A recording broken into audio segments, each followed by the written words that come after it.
When we are born, the first stage is infancy. In infancy, our first experience is the touch of our mother, and by the mere touch of the mother, the baby stops wailing. This happens because the comforting touch of the mother installs the faith in the child that as long the child is in the mother's embrace, the child will be safe.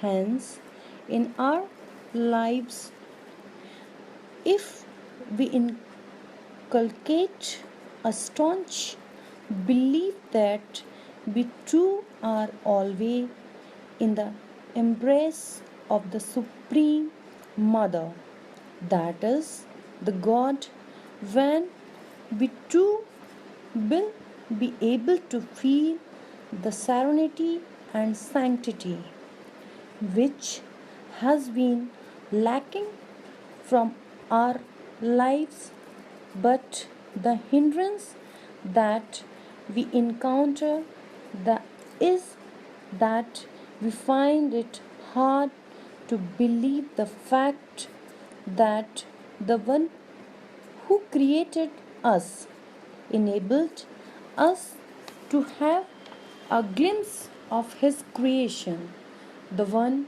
who created this highly sophisticated state of the art body of ours, and because of whose will we are able to walk on the face of the karma oriented earth.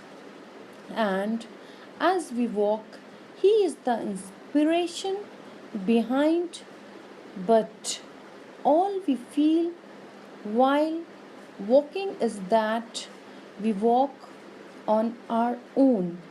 What we do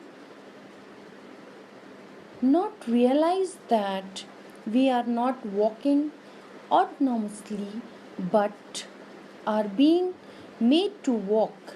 We do not appreciate that every moment, every microsecond, there are millions and billions of miracles working inside our body, which facilitate us in doing our desired work.